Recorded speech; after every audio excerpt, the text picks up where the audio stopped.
بسم الله الرحمن الرحیم.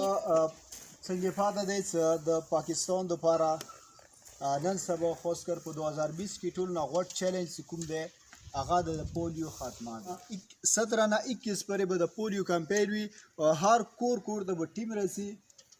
نو تاسو دا مهرباني وکړئ چې کور کې د تاسو څومره ماشومان هم دي هغه کور کې وساتئ. په دې الحمدلله د خلکو سپورټ مو سره شته. د سپورټ نه وای نو پاکستان صورتحال مو سره تاسو مختروان وړاندې دی.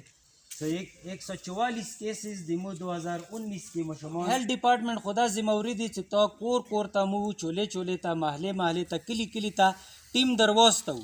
اغنه بعد د کور مشر کیر ګیور سموت ایو د هغه مشراغه شروع کیږي ذمہوره چې یو ټیم ته دروازې پر دې راغلو نو هغه نه بعد مو نشو درتلای. نو ډیر کورونه داسې وي چې هغو کې نرینا کور کې نه وي کار پسې وتلي وي نو کور کې زنانه پاتې وي نو هغو ته دا تاکید کول دي د پیغام رسایي کول به دي ورته چې دا ماشومان چې کوم دی چې کله هم پولیو ټیم رسي دا چوکټه پرې ورته راوباسو چې دا دوی کار عزتمند تاسو ته پاتې پولیو څه شی ده. مو بار یایو خو چونکې کنسپټ یا جوړ نه ده شوی چې پولیو بیمارۍ څه شی ده. نه ما خلکو ذهن کې دا خبره یا صحیح نه رسېدلې.